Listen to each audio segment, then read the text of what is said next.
ይስጥልን ተመልካቾች ከፕራይም ሚዲያ የሰዓቱን ዜናዎች ይዘን ቀርበናል። ከዜናዎቹ ጋር ተስፋ ያባተ ነኝ። በቅድሚያም አርዕስተ ዜናዎች። ቻይና በግብርና ሜካናይዜሽን ዘርፍ ከኢትዮጵያ ጋር በትብብር እንደምትሰራ ገለጸች። አቶ ጌታቸው ረዳ የጠቅላይ ሚኒስትሩ የምስራቅ አፍሪካ ጉዳዮች አማካሪ ሚኒስትር ሆነው ተሾሙ። የአውሮፓ ህብረት ለሱዳን ቀውስ 282.5 ሚሊዮን ዩሮ ድጋፍ ለመስጠት ቃል ገባ።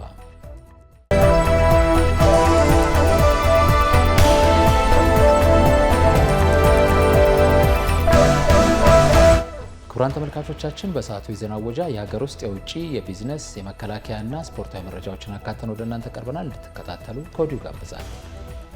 ቻይና በግብርና ሜካናይዜሽን ዘርፍ ከኢትዮጵያ ጋር በትብብር እንደምትሰራ ገለጸች።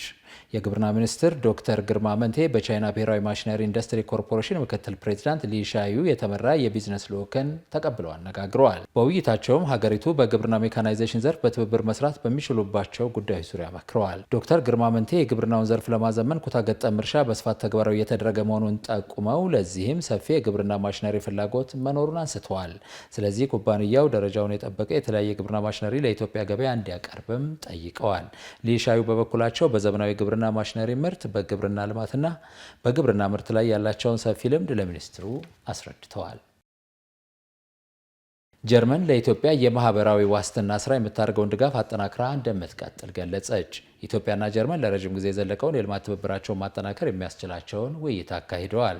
የገንዘብ ሚኒስትር ዴኤታ ሰመሪታ ሰዋሰው በጀርመን ኢኮኖሚ ትብብር ልማት ሚኒስቴር ከፍተኛ ፖሊሲ አማካሪ ማሪስቶር ሃን ከተመራ የጀርመን የልማትና የትብብር ቡድን ጋር ተወያይተዋል። በውይይቱ ሚኒስትር ዴኤታዋ ሰመሪታ ሰዋሰው ለአደጋ የተጋለጡ አካባቢዎችን መልሶ ለማቋቋም የሚከናወነው የሴፍቲኔት ፕሮግራም አስፈላጊውን አጽንኦት ሰጥተው ተናግረዋል። ሜሪ ስትሮሃን በበኩላቸው ጀርመን በኢትዮጵያ የምታካሄደውን የልማት እንቅስቃሴ አጠናክራ እንደምትቀጥል ገልጸዋል። ኢትዮጵያ የምግብ ዋስትናዋን ለማረጋገጥ በምታደርገው ጥረት ጀርመን ቀጣይነት ባለው ሁኔታ ለመደገፍ ቁርጠኝነት እንዳላትም ልዑካኑ አረጋግጠዋል። አቶ ጌታቸው ረዳ የጠቅላይ ሚኒስትሩ የምስራቅ አፍሪካ ጉዳዮች አማካሪ ሚኒስትር ሆነው ተሾሙ። በሌላ በኩል የትግራይ ክልል ኢኮኖሚ እንዲነቃቃ መንግስትና አገልግሎት አሰጣጥ ውጤታማ ለማድረግ በትኩረት እንደሚሰራ የክልሉ ጊዜያዊ ፕሬዝዳንት ሌተናል ጀነራል ታደሰ ወረደ ተናግረዋል። ቢኪ ሰቦቃ ተጨማሪው እንደሚከተለው ያቀርበዋል። አቶ ጌታቸው ረዳ የጠቅላይ ሚኒስትሩ የምስራቅ አፍሪካ ጉዳዮች የአማካሪ ሚኒስትር ሆነው ተሾመዋል። ጠቅላይ ሚኒስትር ዶክተር አብይ አህመድ ከሚያዝያ 3 ቀን 2017 ዓ.ም ጀምሮ አቶ ጌታቸው ረዳን የጠቅላይ ሚኒስትሩ የምስራቅ አፍሪካ ጉዳዮች አማካሪ ሚኒስትር አድርገው መሾማቸውን ከጠቅላይ ሚኒስትር ጽሕፈት ቤት የተገኘ መረጃም ያመለክታል። በተያያዘም በትግራይ ክልል ኢኮኖሚው እንዲነቃቃና መንግስታዊ አገልግሎት አሰጣጥ ውጤታማ እንዲሆን በትኩረት እንደሚሰራ የክልሉ ጊዜያዊ ፕሬዝዳንት ሆነው ስልጣን የተረከቡት ሌተናል ጀነራል ታደሰ ወረደ አስታወቁ። በትግራይ ክልል ኢኮኖሚያዊ እንቅስቃሴ እንዲነቃቃና መንግስታዊ አገልግሎት አሰጣጥ ውጤታማ እንዲሆን በትኩረት ይሰራል ሲሉ የክልሉ ጊዜያዊ አስተዳደር ፕሬዝዳንት ሌተናል ጀነራል ታደሰ ወረደ ገልጸዋል።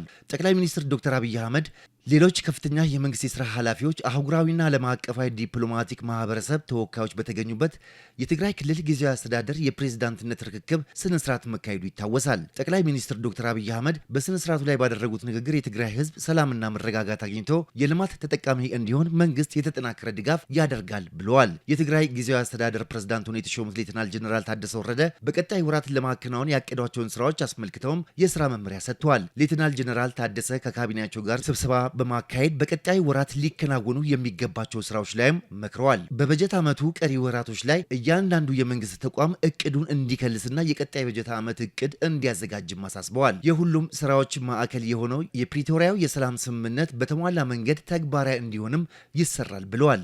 የትግራይ ህዝብ ሰላምና ደህንነቱ እንዲጠበቅ የክልሉ ኢኮኖሚያዊ እንቅስቃሴ እንዲነቃቃ የሚያደርግና መንግስታዊ አገልግሎት አሰጣጥ ላይ ውጤት የሚያመጣ ስራ ይሰራል ማለታቸውን ኢዜአ ዘግቧል። ዘንድሮ ለሚከናወነው የአረንጓዴ አሻራ መርሃ ግብር እስካሁን ከ6 ቢሊዮን በላይ ችግኝ መዘጋጀቱን የግብርና ሚኒስቴር አስታወቀ። በሚኒስትሩ የተፈጥሮ ሀብት ልማት ጥበቃና አጠቃቀም መሪ ስራ አስፈጻሚ አቶ ፋኖሴ መኮንን ባለፉት 6 ዓመታት በአረንጓዴ አሻራ መርሃ ግብር በተተከሉ ከ40 ቢሊዮን በላይ ችግኞች የአካባቢ ስርዓተ ምህዳር መጠበቅ ተችሏል ብለዋል። ሀገራዊ የደን ሽፋን ከ17.2 በመቶ ወደ 23.6 በመቶ ማደጉንም ጠቁመዋል። መርሃ ግብሩ በህብረተሰቡ ተሳትፎ የተሰሩ የአፈር ነዋ ጥበቃ ስራዎች እንዲጠበቁ፣ የአፈር መሸርሸር እንዲቀንስና ከችግኝ ዝግጅት ጀምሮ እስከ ተከላ ድረስ በርካታ የስራ ዕድሎች መፈጠሩን ተናግረዋል። የምግብ ዋስትናን ለማረጋገጥ ትልቅ ሚና እየተጫወተ መሆኑንም ጠቁመዋል። ለዘንድሮ የአረንጓዴ አሻራ 7.5 ቢሊዮን ችግኝ ለማፍላት መታቀዱንና እስካሁን ከ6 ቢሊዮን በላይ ችግኝ መፍላቱን ጠቁመዋል። በኦሮሚያ የሃይማኖት ተቋማት ጉባኤ አዘጋጅነት በጅማ ከተማ የሰላም ኮንፈረንስ ተካሄደ። ከ40 ሺህ በላይ ሕዝብ የተሳተፈበት ይህ የሰላም ኮንፈረንስ ዜጎች ለሰላም ያላቸውን ቁርጠኝነት ያሳየ መሆኑ ተጠቁሟል። ህሪያ ዱፌራ ተጨማሪውን እንደሚከተሉት አቀርበዋለች። በኦሮሚያ የሃይማኖት ተቋማት ጉባኤ አዘጋጅነት ከፌዴራል የሃይማኖት ተቋማት ጉባኤ ጋር በጋራ በመሆን በጅማ ከተማ ከ40 ሺህ ሰው በላይ የተሳተፈበት የሰላም ኮንፈረንስ ተካሂዷል። የኮንፈረንሱ ዓላማ የሃይማኖት አባቶች ከምንም በላይ ለሰላም ቁርጠኞች መሆን እንዳለባቸው ለማሳሰብ የተዘጋጀ መሆኑን የጠቆሙት የኦሮሚያ ሰላምና ጸጥታ ቢሮ የሃይማኖት ተቋማት ዳይሬክተር አቶ ካህሳይ ገመቹ ናቸው። ሁሉም ህዝብ ለሰላም ዘብ መቆም እንዳለበትም አሳስበዋል። በተለይ የሃይማኖት አባቶች ሚና ከፍተኛ መሆን አለበት። ስለ ሰላም መስበክ አለባቸው። ስለ ሰላም መቆም አለባቸው። የእነሱ ተከታዮችም ይሄንን ሰምቶ በደንብ ስለ ሰላም መቆም አለባቸው። ለዛ ነው ይሄ የሃይማኖት ተቋማት ጉባኤ ከሁሉም ክልሎች በተገኙበት ነው የተካሄደው። የሃይማኖት ተቋማት ሚና የማሸማገልና የገላጋይነት እንዲሁም የመቻቻል ተምሳሌት መሆን አለበት ያሉት ደግሞ የኦሮሚያ ሃይማኖት ተቋማት ጉባኤ የቦርድ አባልና ጸሐፊ አቶ ደቻሳ ኤርጳሳ ሁሉም ከየራሱ ተቋማት ውስጥ ለህዝብ አደገኛ የሆኑትን ነጥሎ በማውጣት ለህግ አሳልፎ መስጠት ይኖርበታልም ብለዋል። ቀላል በማህበራዊ ሚዲያዎች የሚተላለፉ አንዱ ተነስቶ አንዱን ተቋም የሃይማኖት ተቋም ማንቋሸሽ፣ የጥላቻ ንግግሮች፣ ስድቦች፣ ማሳነስ፣ ማዋረድ እነዚህ ነገሮች አሉ። ስለዚህ ማህበራዊ ሚዲያ አጠቃቀም ላይም በደንብ ተነስቷል። እሱን ሀሳብ እንገዛለን። በማወቅም ባለማወቅም ይሄን ሀሳብ እንገዛለን፣ ከዚያ እንከተላለን። ከዚያ እንዲህ አይነት ችግር ይመጣል። ስለዚህ የምንሰማውንም መለየት አለብን፣ የምንከተለውን መለየት አለብን።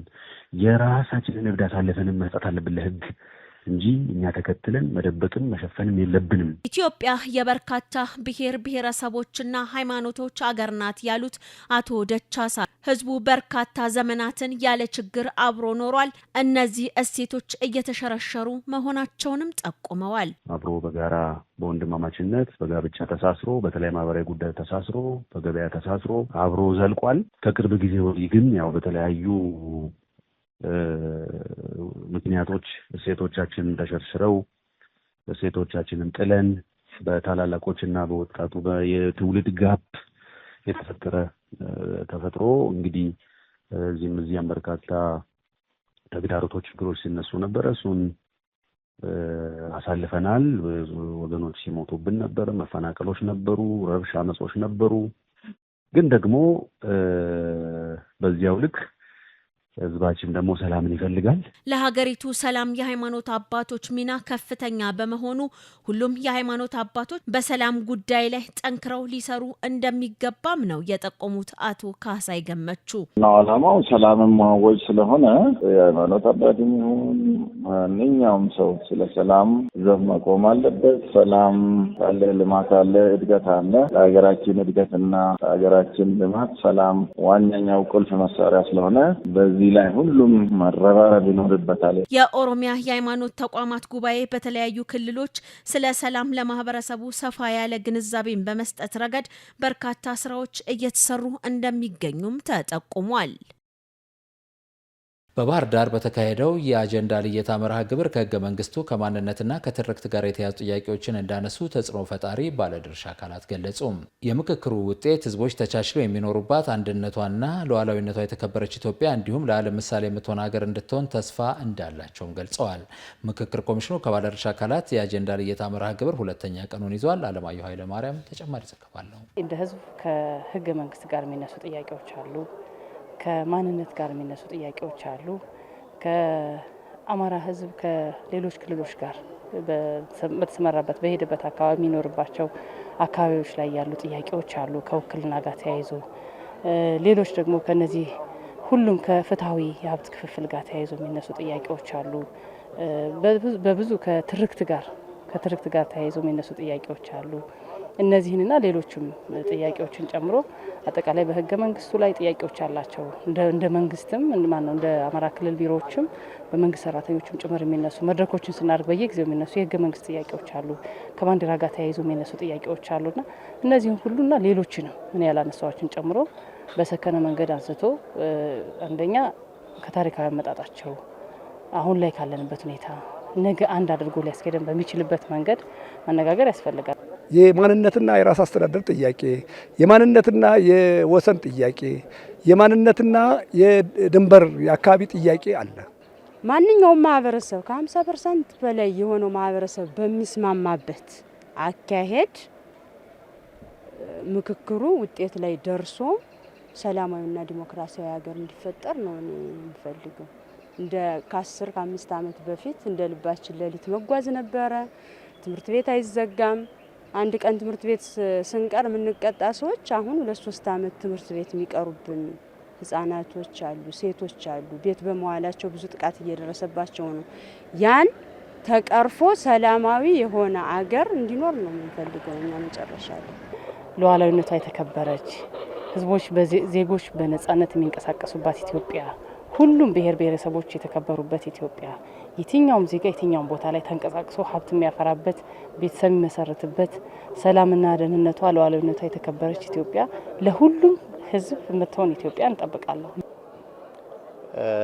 እነዚህ ሁሉ ሰላማዊ በሆነ መንገድ በውይይት ተፈተው ሰላም የሰፈነባት ኢትዮጵያ፣ ሰላም የሰፈነባት ሀገር፣ በሰላሟ የሚቀኑ ጎረቤት ሀገሮች እንድትፈጠር እንመኛለን። ይሄ ነው የኛ ተስፋ። እየተደረገ ባለው የምርጥ ዘር ስርጭት ምርትና ምርታማነት ከጊዜ ወደ ጊዜ እያደገ መምጣቱን የኦሮሚያ ክልል ምርጥ ዘር ድርጅት አስታወቀ። በሁሉም የሀገሪቱ አካባቢዎች የምርጥ ዘር ፍላጎትና ተጠቃሚነት መጨመሩ ተገልጿል። ሪያዱ ፌራ ተጨማሪ ዘገባ አላት። በሁሉም የሀገሪቱ አካባቢዎች የምርጥ ዘር ፍላጎትና ተጠቃሚነት ጨምሯል። በዚህም ምክንያት ምርትና ምርታማነት አድጓል። ኢትዮጵያ እምቅ የተፈጥሮ ሀብት ባለቤት ናት። ይሁንና ላለፉት በርካታ ዓመታት ያለ አግባብ የሚፈሱትን ወንዞችና የከርሰ ምድር ሀብቶችን ሳትጠቀምባቸው ቀርታለች።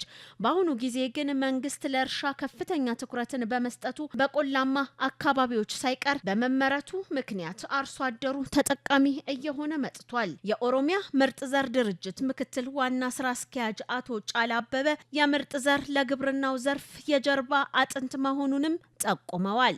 በግብርና ሀገራችን ከአፍሪካ ቀዳሚ ተርታ መሰለፍ ችላለች። እንደ ዓለምም ተወዳዳሪ የምንሆንበት ጊዜ ሩቅ አይደለም ማለት መሆንም እየቻልን ያለ ነው። ይሄ ደግሞ የሚያስችለን እምቅ ሀብት አለን። የተፈጥሮ ሀብት በተለይ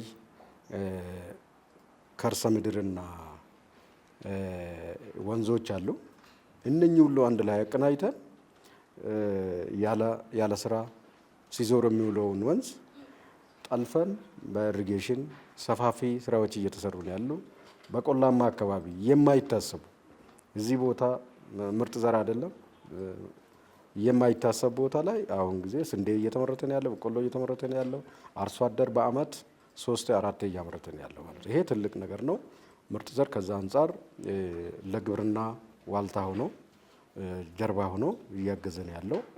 የግብርና ምርትና ምርታማነትን ለመጨመር ዋናው ኢንጂኑ ትልቁ ነገር ምርጥ ዘር ነው ማለት ነው። የምርጥ ዘርን በሰፊው ለማምረት እቅድ መያዙን የጠቆሙት አቶ ጫላ ምርትና ምርታማነት ከቀን ወደ ቀን እያደገ መጥቷልም ብለዋል። በአሁኑ ጊዜ የትኛውም ከጫፍ እስከ ጫፍ ድረስ የአገሪቷ አርሶ አደር የክልሉ አርሶ አደር ያለ ምርጥ ዘር ወደ ማሳ አይሄድም ማለት ነው። ይሄ ትልቅ ነገር ነው ያለው።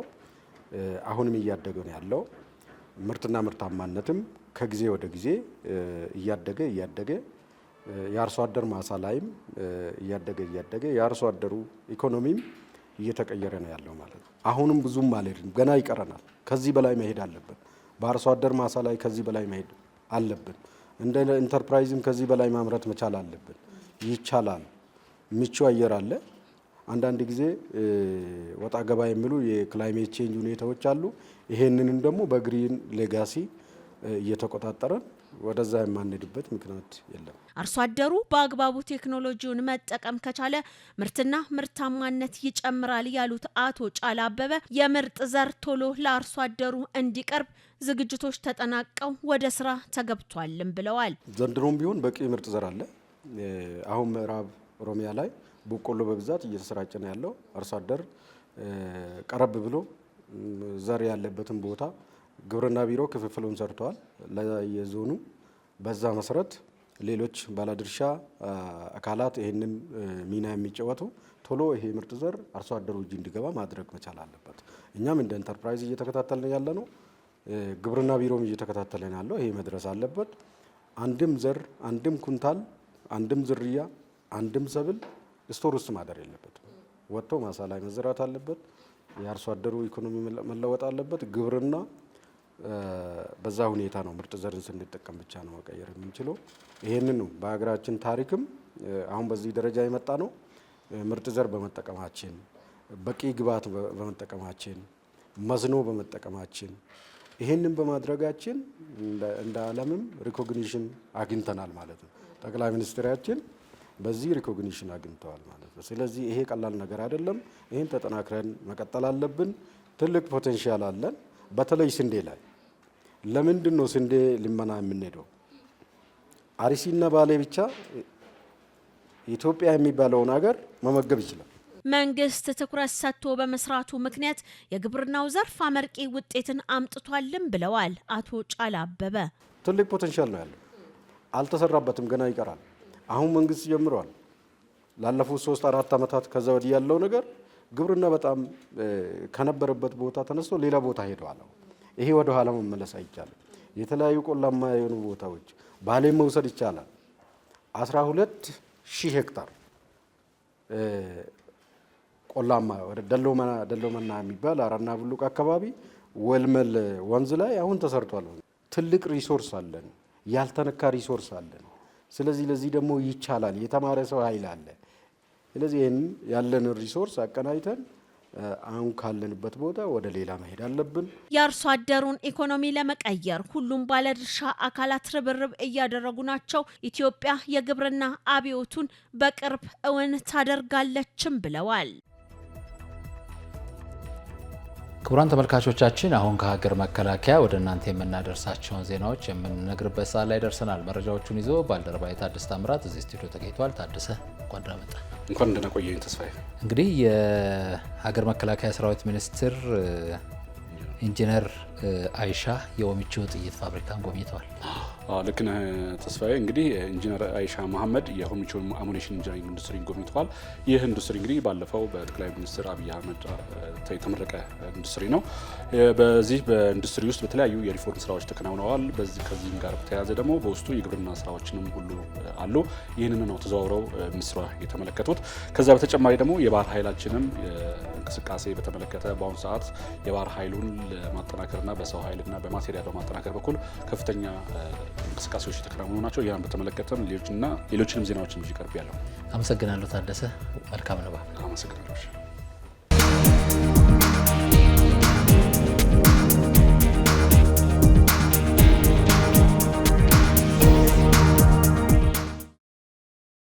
ኢንጂነር አይሻ መሐመድ በመከላከያ ኢንጂነሪንግ ኢንዱስትሪ ግሩፕ የኦሚቾ አሙኒሽን ኢንጂነሪንግ ኢንዱስትሪን ጎበኙ።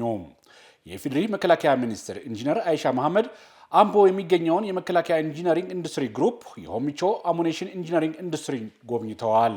ጉብኝቱ ሚኒስትሯ መከላከያ ማኒፋክቸሪንግ ዘርፍ ውስጥ የተጀመሩ ዘርፈ ብዙ የሪፎርም ስራዎችን ለመመልከት ሲሆን በዚህም ወቅት በፋብሪካው የተካሄዱ ያሉት የተለያዩ መሰረተ ልማት ዝርጋታዎችን፣ የግብርናና ወተት ልማት እንቅስቃሴዎችን ጨምሮ ኢንዱስትሪውን ተዘዋውረው ጎብኝተዋል። ሚኒስትሯ ከጉብኝቱ በኋላ በሰጡት አስተያየት ኢንዱስትሪው የኢትዮጵያ መከላከያ ማኒፋክቸሪንግ ዘርፍ እያሳየ ላለው ምርታ ትልቅ ማሳያ ተደርጎ የሚወሰድ ነው ሲሉም ገልጸዋል።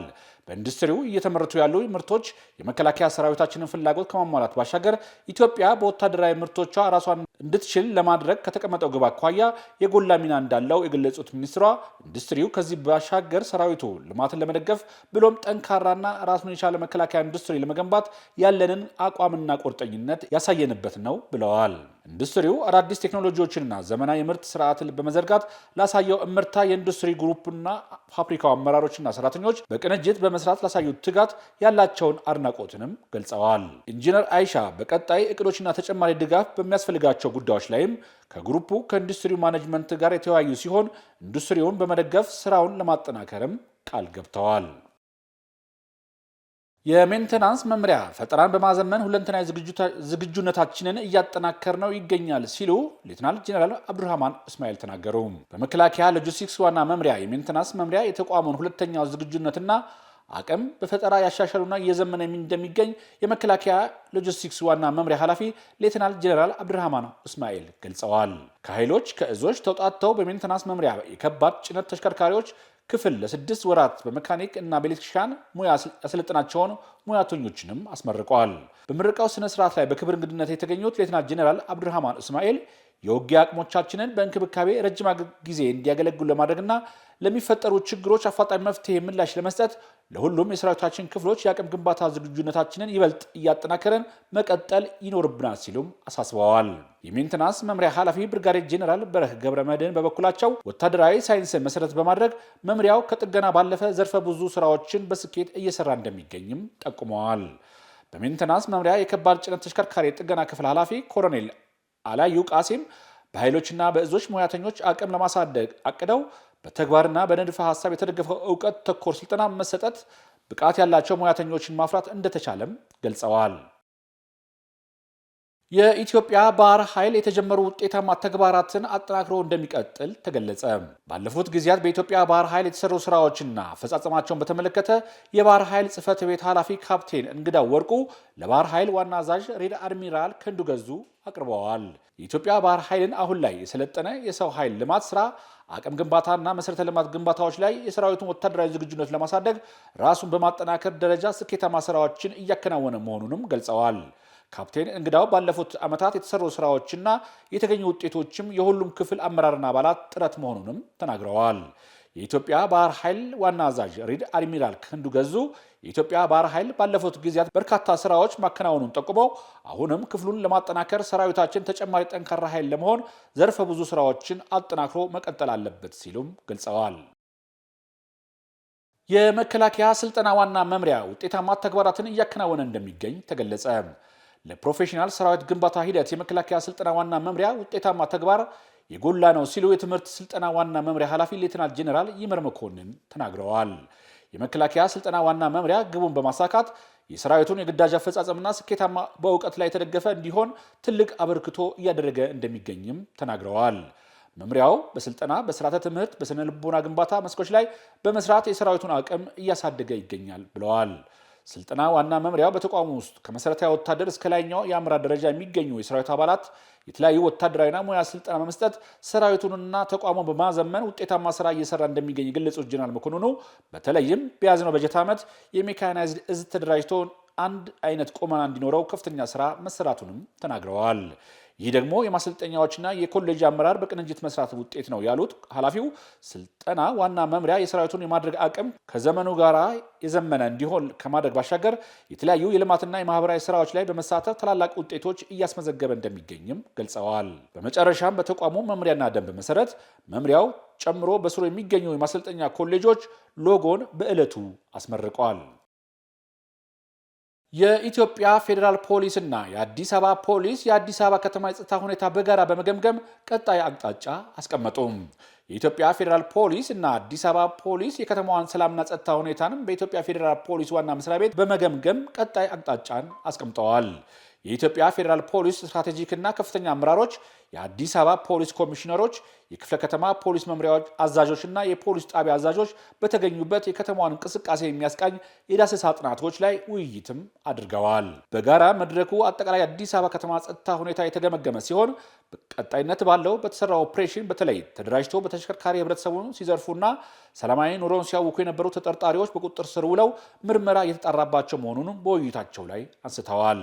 በቀጣይ ይህ የተቀናጀ የጋራ ኦፕሬሽን ተጠናክሮ እንደሚቀጥልና ፖሊስ የደረሰበትን የወንጀል ምርመራ ውጤት በቅርቡ ለህዝቡ ይፋ እንደሚያደርግም በግምገማው ተነስቷል። በመድረኩ ላይ ህብረተሰቡ በፖሊስ አገልግሎት አሰጣጥ ላይ በተለያየ መንገድ ያነሳቸው ቅሬታዎች ተገምግመው በርካታ ለውጦች የታዩ ቢሆንም አሁንም በወንጀል መከላከል፣ በወንጀል ምርመራና በትራፊክ ቁጥጥር ስራዎች ፖሊስ በሚሰጣቸው አገልግሎቶች ከሌብነትና ከሙስና የጸዳ መሆኑን ህብረተሰቡ የኢትዮጵያ ፌዴራል ፖሊስ መተግበሪያ ኢኤፍፒ አፕ በመጠቀም መላክ እንደሚችሉም ተገልጸዋል።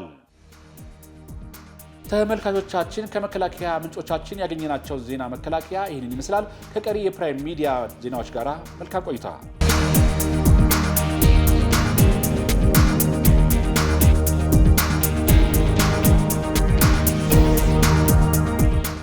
ኩራት ተመልካቾቻችን አሁን ከሀገር መከላከያ ዜናዎች መለስ ብለን የቢዝነስ ዜናዎችን ወደ እናንተ ለማድረስ ተዘጋጅተናል። ይህንን መረጃ ለማድረስ ደግሞ እዚህ ስቱዲዮ ባልደረባዬ በጸሎት ጌታችሁ ተገኝታለች። በጸሎት እንዴት አመሸሽ? እንግዲህ እጅሽ ላይ ታላቁ የኢትዮጵያ ህዳሴ ግድብ በተለይ ከቀጠናዊ ትስስር ጋር እንደዚሁም የአሜሪካ መንግስት እየጣለ ያለውን ታሪፍ የተመለከቱ ዜናዎች ይዘሻል። ሌሎች ምን አሉ? አመሰግናለሁ ተስፋዬ። እንግዲህ እንዳልከው ከሀገር ውስጥ ከያዝናቸው የቢዝነስ ዜናዎቻችን መካከል አንዱ ታላቁ የኢትዮጵያ ህዳሴ ግድብ የምስራቅ አፍሪካን ቀጠናን ኢኮኖሚ ትስስርን ለማጎልበት የጎላ ሚና እንደሚኖረው ተገልጿል። አንዱ ይሄ ነው። ከውጭ ካገኘናቸው የቢዝነስ ዜናዎቻችን መካከል አንዱ ደግሞ በዶናልድ ትራምፕ አዲስ ታሪፍ ይፋ መደረጉን ተከትሎ በናይጄሪያ ብሔራዊ ምርት መቀነሱና የድፍድፍ ነዳጅ ዋጋ እያሽቆለቆለ መምጣቱ ተገልጿል። እነዚህ ጥቂቶቹ ናቸው። ሌሎቹን በሰፊ እንመልከት። አሜሪካ እንግዲህ በምትጥላቸው ቀረጦች ዓለምን እያነጋገረች ነው። መልካም ነው። አመሰግናለሁ።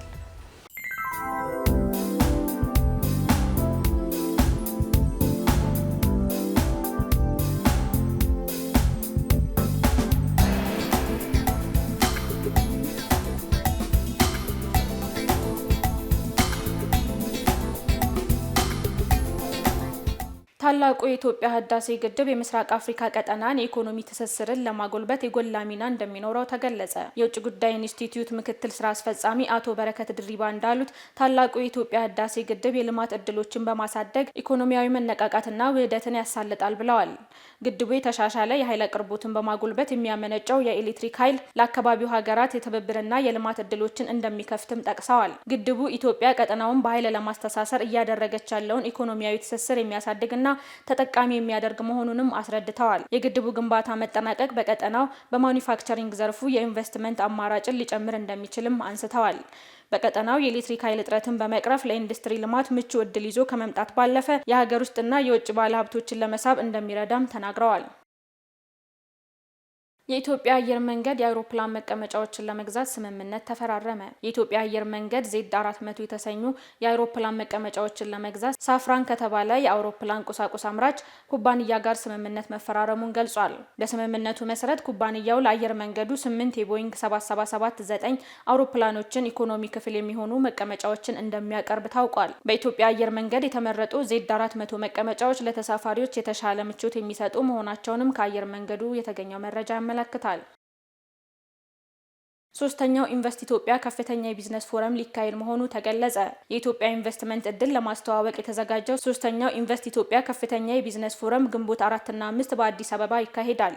ፎረሙ በኢትዮጵያ ኢንቨስትመንት ኮሚሽን እና በገንዘብ ሚኒስቴር እንዲሁም አጋር ልማት ድርጅቶች ትብብር መዘጋጀቱ ተገልጿል። የኢንቨስትመንት ኮሚሽን ኮሚሽነር ዘለቀ ተመስገን በሰጡት መግለጫ ፎረሙ አዳዲስ ኢንቨስትመንቶችን ለመሳብ መንግስት ለዘርፉ የሰጠውን ከፍተኛ ትኩረትና አዳዲስ የፖሊሲ ማሻሻያዎችን ለማስተዋወቅ እንደሚረዳ ገልጸዋል። ባለፈው ዓመት በተካሄደው ሁለተኛው ኢንቨስት ኢትዮጵያ የቢዝነስ ፎረም ላይ ከ700 በላይ ድርጅቶች መሳተፋቸውንና ከ1.6 ቢሊዮን ዶላር በላይ ኢንቨስት ለማድረግ ቃል የተገባበት እንደነበረም አስታውሰዋል። በዘንድሮ ሶስተኛ ፎረም ላይ የላቀ ስኬት ለማስመዝገብ ጥረት እንደሚደረግና 3 ተቋማት ፎረሙን ማዘጋጀታቸው ለዚህ ማሳያ መሆኑንም ተናግረዋል።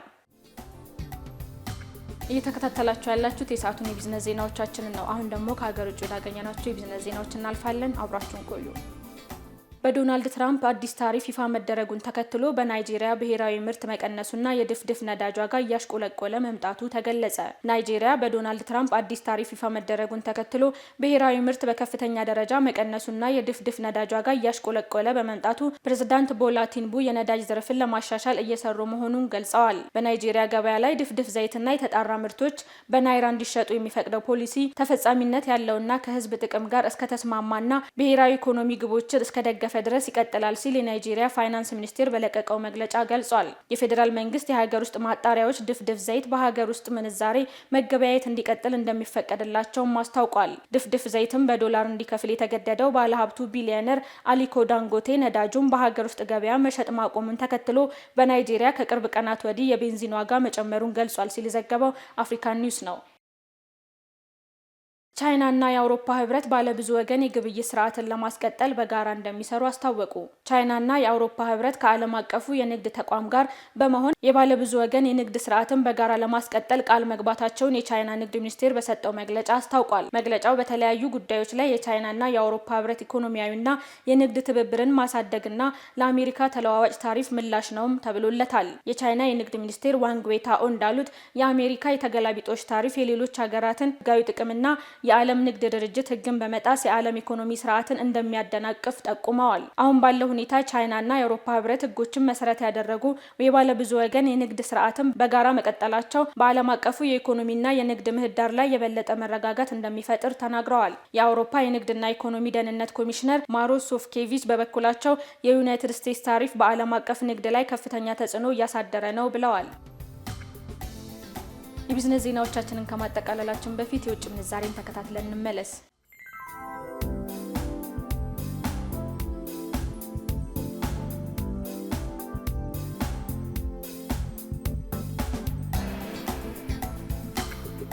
ተመልካቾቻችን ለሰዓቱ ያዝናቸው የቢዝነስ ዜናዎቻችን የተከታተላችኋቸውን ይመስሉ ነበር። ቀሪ ፕራይም ሚዲያ ዜናዎች ይቀጥላሉ። መልካም ቆይታ።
ክቡራን ተመልካቾቻችን አሁን ከውጭ ምንጮች ወዳገኘናቸው ዜናዎች አልፋለሁ። የአውሮፓ ህብረት ለሱዳን ቀውስ 282.5 ሚሊዮን ዩሮ ድጋፍ ለመስጠት ቃል ገባ። የአውሮፓ ህብረት ኮሚሽን በሱዳን ግጭት የተጎዱና ወደ ጎረቤት ሀገራት በተለይም ቻድ የተሰደዱትን ለመደገፍ 282.5 ሚሊዮን ዩሮ ሰብአዊ እርዳታ እንዲውልም ፈቅዷል። ገንዘቡ መፈናቀልና ከፍተኛ የምግብ ዋስትና እጦት የተጋረጠባቸውን ተጋላጭ ህዝቦች ፍላጎት ለመቅረፍ ያለመ ነው ሲልም የአውሮፓ ህብረት ስራ አስፈጻሚ ኮሚቴ ባወጣው መግለጫ አስታውቋል። በጠቅላላው 136 ሚሊዮን ዩሮ ለሱዳን የተመደበ ሲሆን ይህም በከፍተኛ ጉዳትና ለረሃብ የተጋለጡትን ለመደገፍ ያስችላል ተብሏል። እርዳታው የገንዘብ ድጋፍ፣ የጤና ክብካቤ፣ የአመጋገብ አገልግሎት፣ ውሃና ሳኒቴሽን፣ መጠለያ ጥበቃና ትምህርትን ያካትታል ተብሏል። በጠቅላላው ከ1.3 ሚሊዮን በላይ ተፈናቃዮች መካከል 1.1 ሚሊዮን በላይ ሱዳናውያን ስደተኞችን የምታስተናግደው ቻድ 74.5 ሚሊዮን ዩሮም ታገኛለች። ዘገባው የሱዳን ትሪቡን ነው። የአሜሪካው ፕሬዝዳንት ዶናልድ ትራምፕ በሁለተኛው ፕሬዝዳንታዊ ዘመናቸው ላይ የገቧቸው ቃሎች አንድ በአንድ እየተፈጸሙ ናቸው። የገቢ ምርቶች ታክስ ጭማሪ፣ የሩሲያ ዩክሬን ጦርነትን ማስቆም በዋናነት የሚጠቀሱ ናቸው። ዶናልድ ትራምፕ ምን ቃሎችን ገብተው እስካሁን ምን ያህሉ ተገበሩት የሚለውን ደግሞ ባልደረባችን ሀብታሙ ምትኩ እንደሚከተለው አዘጋጅቶታል። ፕሬዚዳንት ዶናልድ ትራምፕ ዳግም ስልጣን በያዙበት በሁለተኛው የምርጫ ዘመናቸው ለማከናወን ያቀዷቸውንና ቅድሚያ ሰጥተው የሚሰሯቸውን ስራዎች አንድ ሁለት ብለው በአደባባይ ተናግረው ነበር። ከመጀመሪያ የዋይት ሃውስ ቀናቸው ጀምሮም በረቂቅ ሀሳቦች ላይ ብዕርና ወረቀትን አገናኝተው ዚግዛግ የበዛውን ፊርማቸውን ማኖር ጀምሯል። 47ኛው የሀገሪቱ ፕሬዝዳንት ሆነው የተሰየሙት የ78 ዓመት ባለ ዕድሜው ትራምፕ ቃል ከገቧቸው ዝርዝሮች በኋላ ሀገሬን የመመራበት አንድ መርህ አለኝ አሉ። እሱም ቃል እንገባለን፣ የገባነውን ቃል እንፈጽማለን ነው አሉ። ባጭሩ ቃል ነው ከሚለው ሀገረኛ ብሂል ጋርም የሚመሳሰል ነው። ማስረጃ የሌላቸውን ዜጎች ወደ መጡበት መመለስ፣ ከተለያዩ መስኮች ታክስን ማንሳት፣ የዋጋ ግሽበቱን ማረጋጋትና በገቢ ምርቶች ላይ ተጨማሪ ታክስን መጣል፣ የአሜሪካ ምርቶችን ማሳደግ፣ ከፓሪሱ የአየር ንብረት ለውጥ ስምምነት መውጣት፣ የሩሲያ ዩክሬንን ጦርነት ማስቆም፣ ለታህሳስ 6 የፖለቲካ እስረኞች ይቅርታ ማድረግ፣ በውልደት የሚገኝ የዜግነት አሰጣጥን በተመለከተም ታላላቅ የሚባሉ ውሳኔዎችን እንደሚሰጡ ከተናገሯቸው መካከል ተጠቃሽ ናቸው። ማስረጃ የሌላቸውን ማሳደድ ከጀመሩ ሰነባብቷል። በየኤምባሲዎቻቸውም ማስረጃ የሌላቸውን በጊዜ ወደ ሀገራቸው እንዲመለሱ እያሳሰቡ ነው። የዋጋ ግሽበቱን ከማረጋጋት አንጻር ምናልባትም በአመታት ውስጥ ታይቶ በማይታወቅ መልኩ የአሜሪካ የዋጋ ግሽበት ዝቅተኛ ደረጃ ላይ ተገኝቷል ተብሏል። ከ2009 እስከ 2021 ዓመታዊ የዋጋ ግሽበት በአማካይ 1.8 በመቶ የነበረ ሲሆን በዘመነ ባይደን እስከ 8.6 በመቶም ከፍ ብሎ ነበር። ትራምፕ ከተመለሱ በኋላ ግን አሁን ላይ ወደ 1.0 በመቶ በመውረዱ የትራምፕን እርምጃዎች በሀገሬው ኢኮኖሚስቶች እንዲደነቅ አድርጓል። በአጭር ጊዜ አስቆማሉ ያሉት የሩሲያ ዩክሬን ጦርነትም ከመሪዎቹ ጋር በመነጋገርና ልዑኮቻቸውን በሳዑዲ ተወካዮቻቸውን እንዲያገኟቸው በማድረግ ለማደራደር ጥረቶችን አድርጓል። ያቀረቡት የ30 ቀናት የተኩስ አቁም ስምምነት ከሩሲያ ዘንድ ተቀባይነት ባያገኝ እንኳን ቢያንስ ሁለቱም ሀገራት የኃይል መሰረተ ልማቶች ላይ ጥቃት ላለማድረስ ተስማምተዋል። አሁንም ድረስ የቀጠሉት ንግግሮች እሳቸው እንዳሉት ቀኑ ባያጥርም የጦርነቱ ማብቂያ ግን ቅርብ እንደሚያደርጉት የብዙዎች አመኔታ ነው። ከሁሉም በላይ ጎልቶ መላው ዓለምን የነካከው የታሪፍ ጭማሪ በሜክሲኮና ካናዳ ላይ በ25 በመቶ መነሻውን አድርጎ ቀስ እያለ በርካታ ሀገራትን አዳርሷል። በተለይም ዋነኛ የኢኮኖሚ ጠላታቸው የሆነችው ቻይና ላይ እስከ 125 በመቶ የደረሰ ታክስ በመጣል የንግድ ጦርነቱን አጧጥፎታል። በመሃል በርካታ የአፍሪካ ሀገራትም የጅራፉ ቀማሽ መሆናቸው ሳይዘነጋ ቢሆንም እሳቸው የገባውትን ቃል እየፈጸምኩ ነው፣ ቃል ነው ቢሉም ከሀገራቸው ዜጎች ሳይቀር በዚህ ጉዳይ ተቃውሞ እየገጠማቸው ነው። በመጨረሻም ከቻይና በስተቀር ላሉት ሀገራት የ90 ቀናት እፎይታ መስጠታቸውም ይታወቃል። ኢራን፣ ሊቢያና የመን ውጪ ከ200 በላይ የዓለም ሀገራት ፊርማቸውን ካኖሩበት የፓሪሱ የአየር ንብረት ለውጥ ስምምነት አሜሪካ መውጣት አለባት ብለው ፈርመዋል። የአሜሪካን በኢኮኖሚውና በአካባቢ ጥበቃ እየሰራች ያለችውን ስራ ያላንጸባረቀና ተገቢ ባልሆነ መልኩ በአሜሪካ ላይ ጫና የፈጠረ ነው በማለት ነው ከስምምነቱ መውጣቷን በፊርማቸው ያወጁት።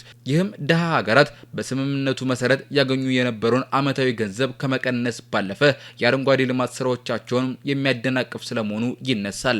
ስልጣናቸውን በይፋ ተረክበው ስራ ከጀመሩ ዛሬ 81ኛ ቀናቸው ላይ የሚገኙት ትራምፕ ቃል ነው ያሉትን ጠብቀው ለ340 ሚሊዮኑ የአሜሪካ ሕዝብ የገቡትን ቃል በመተግበር ላይ ናቸው። የተወሰኑትን ፈጽመዋል፣ የተወሰኑትን እንዳሉት አድርጓል፣ አብዛኛውን ደግሞ ሂደቱን አስጀምሯል። በቀጣይም የአሜሪካን ሀያልነት ዳግም መመለስ የሚል እቅድን ይያሉ የሚሉት ዶናልድ ትራምፕ ሌሎች አነጋጋሪ ውሳኔዎችንም እያሳለፉ ሁለተኛ የስልጣን ዘመናቸውን ያሳልፋሉ የሚለው የብዙዎች እምነት ነው።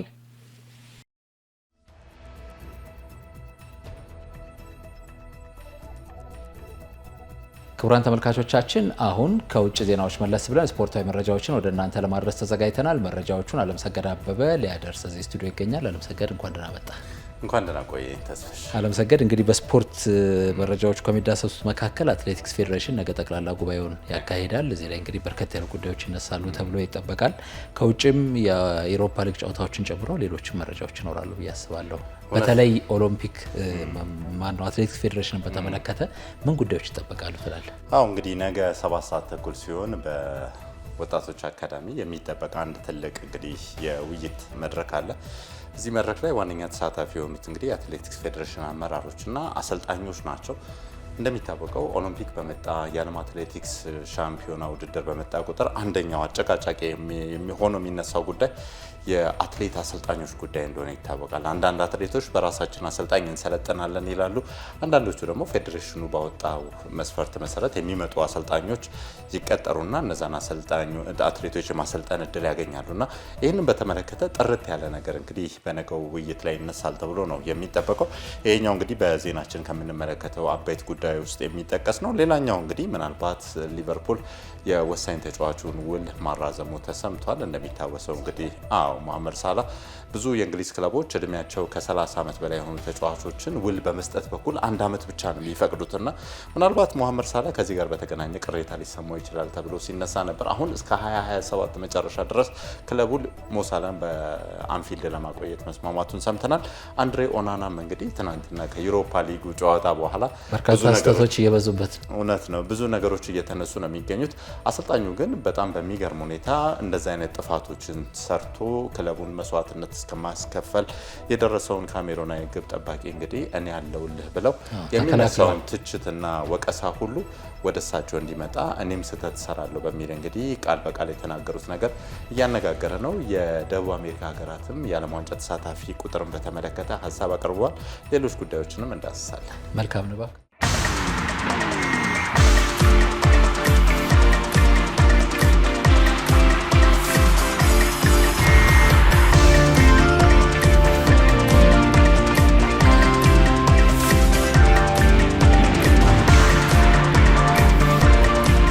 ወደ መጀመሪያው ዜና እናልፋለን። የኢትዮጵያ አትሌቲክስ ፌዴሬሽን ከአትሌቲክስ አሰልጣኞችና ከአትሌቲክስ ባለሙያዎች ጋር ውይይት ሊያደርግ ነው። ፌዴሬሽኑ በነገው ዕለት ቅዳሜ ሚያዝያ 4 2017 ዓ.ም ከቀኑ 7 ሰዓት ተኩል ጀምሮ በኢትዮጵያ ስፖርት አካዳሚ ውይይት ለማድረግ ቅድመ ዝግጅት ማጠናቀቁንም አስታውቋል። ለመገናኛ ብዙሃን ክፍት የተደረገው የነገው ስብሰባ የአሰልጣኞች ደረጃን ለማሳወቅ አቅጣጫ ይሰጣል ተብሎም ይጠበቃል። የቅዳሜው የውይይት መድረክ በሁለት ትልልቅ አጀንዳዎች ላይ የቀረበ ጥናት ወይም ሰነድ እንደሚቀርብም የተሰማም ሲሆን የብሔራዊ ቡድን አሰልጣኝ የምርጫ መስፈርት ላይ ያተኮረ ሰነድና የአሰልጣኞች ደረጃ አወጣጥ ላይ ጥናት ያደረገ ሰነድ ለታዳሚዎቹ ቀርቦ ውይይት እንደሚደረግባቸውም ታውቋል። የኢትዮጵያ አትሌቲክስ ብሔራዊ ቡድን አሰልጣኝ መስፈርትና የአሰልጣኞች ደረጃን ለማውጣት ከ10 ዓመት በፊት ጀምሮ የተለያዩ ጥናቶችና ሰነዶች ቢዘጋጁም መሬት ላይ ወርዶ ተግባራዊ ሳይሆንም ቆይቷል። የእንግሊዙ ክለብ ሊቨርፑል የወሳኝ ተጫዋቹን ውል ማራዘሙን አስታወቀ። የመርሲሳይዱ ክለብ ሊቨርፑል የወሳኝ የፊት መስመር ተጫዋቹን ውል ለተጨማሪ ዓመታት ማራዘሙን አስታውቋል። ግብፃዊ የፊት መስመር ተጫዋች መሐመድ ሳላ በሊቨርፑል ቤት ያለውን ኮንትራት ለተጨማሪ ዓመታት ማራዘሙም ተሰምቷል። መሐመድ ሳላ በሊቨርፑል ቤት እስከ 2027 የሚያቆየውን የ2 ዓመት የተጨማሪ የውድድር ዓመት ውል መፈረሙም ታውቋል። ሳላ በሊቨርፑል ቤት በ8 ዓመት ቆይታው 394 ጨዋታዎችን ያደረገ ሲሆን 243 ጎሎችን ማስቆጠር ሲችል 111 ኳሶችን ደግሞ ለጎልነት አመቻችቶም ሰጥቷል። ተጫዋቹ በነበሩት የ8 ዓመት ቆይታውም 8 ዋንጫዎችን ከክለቡ ጋር ማሳክቷል። ሳላ ውሉን ካራዘመ በኋላ ኮንትራቴን ያራዘምኩት በጋራ ትልልቅ ዋንጫዎችን ማሳካት እንደምንችል ስለማምን ነው ሲል ታሪኩ ይቀጥላል ሲል ግብፃዊ ተጫዋችም ተናግረዋል። በሌላ በኩልም ክለቡ የቨርጂል ቫንዳይክን ውል ለማራዘም ውይይት ላይ ስለመሆኑም አስታውቋል። የማንቸስተር ዩናይትድ አሰልጣኝ አሞሪም የግብ ጠባቂያቸውን የኦናናን ስህተት ተከላከሉ። አሰልጣኝ አሞሪም ከኦናና በላይ እኔ ስህተት ሰርቻለሁ በማለት ግብ ጠባቂያቸውንም ተከላክለዋል። ማንቸስተር ዩናይትድ ትናንትና ምሽት በዩሮፓ ሊግ ወደ ፈረንሳይ አቅንቶ ከሊዮን ጋር 2-2 በተለያየበት ጨዋታ ግብ ጠባቂው አንድሬ ኦናና ውድ ዋጋ ያስከፈሉ ስህተቶችንም ሰርተዋል። ካሜሮናዊ ግብ ጠባቂ በያዝነው የውድድር ዓመት በተለያዩ ጨዋታዎች 8 የጎል ስህተቶችን የፈጸመም ሲሆን በፕሪሚየር ሊጉም ከየትኛውም ግብ ጠባቂ በላይ በርካታ ስህተቶችን የሰራ ግብ ጠባቂም ሆኗል።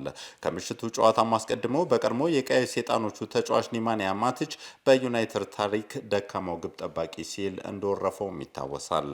አሰልጣኝ ሮቢን አሞሪም ከጨዋታው መጠናቀቅ በኋላም በሰጡት አስተያየት እኔ በአሰልጣኝነቴ ከመጣው ጊዜ አንስቶ ከኦናና በላይ ስህተት ሰርቻለሁ በማለት ስላቅና ማንጓጠጥ እየደረሰበት ያለውን ተጫዋች መከላከላቸውም ተሰምቷል። አክለውም በግብ ጠባቂው ላይ አሁንም ሙሉ መተማመን እንዳላቸው አሰልጣኙም ተናግረዋል። በ2030 ለሚካሄደው ዓለም ዋንጫ የተሳታፊ ሀገራት እንዲጨምር የደቡብ አሜሪካ ሀገራት ጠየቁ። የደቡብ አሜሪካ ሀገራት ኮንፌዴሬሽን ኮሜንቦል ፕሬዝዳንት አሌሃንድሮ ዶሚኒጌስ የ2030 የዓለም ዋንጫ ተሳታፊ ሀገራት 64 እንዲሆንም ጠይቀዋል። በ2030 የዓለም ዋንጫ 100ኛ ዓመቱን የሚደፍንም ሲሆን በዚህም ክብረ በዓሉን ለማድመቅ የተሳታፊ ሀገራት ቁጥር ለዚህ ውድድር ብቻ እንዲጨምርም ተጠይቋል። ፊፋ የውድድሩን አዘጋጅነት ለስፔን፣ ፖርቹጋልና ሞሮኮ መስጠቱ የሚታወቅም ሲሆን የመጀመሪያ መክፈቻ 3 ጨዋታዎች በደቡብ አሜሪካ እንደሚደረጉም ይጠበቃል። ፊፋ የ64 ሀገራት እቅዱ ከሳምንታት በፊት ባሳደገው ጉባኤ ላይ ቀርቦ እንደነበር ማሳወቁን አስታውሶ በተለይ ከአውሮፓ እግር ኳስ ማህበር ፕሬዝዳንት አሌክሳንድሮ ሴፌሪን ቅሬታ እንደገጠመው ዘ አትሌቲክ መዘገቡም ታውቋል። ዛሬ ምሽት በተለያዩ የአውሮፓ ሀገራት ተጠባቂ ጨዋታዎች ይደረጋሉ። ዛሬ ምሽት ከሚደረጉ ጨዋታዎች መካከል በጣሊያን ሴሪ ዩዲኒዜ በሜዳው ኤሲ ሚላንን የሚያስተናግድበት ጨዋታ ትኩረትን አግኝቷል። ጨዋታው ምሽት 3:45 ሲልም ይደረጋል። 4 ሰዓት ላይ በስፔን ላሊጋ ቪላሪያል በሜዳው ሲቪያን ያስተናግዳል። በጀርመን ቡንደስሊጋም 3:30 ሲሆን ወልስበርግ ከአርቢ ላይፕዚግ ጋር የሚጫወቱ ሲሆን በፍሬንች ሊጋ ደግሞ 3:45 ሲሆን ሌንስ በሜዳው ሬምስን ያስተናግዳል። ክቡራትና ክቡራን ተመልካቾች የስፖርት መረጃዎቼ ይህንን ይመስላሉ። ወደ ተስፋዬ ልመልሳችሁ።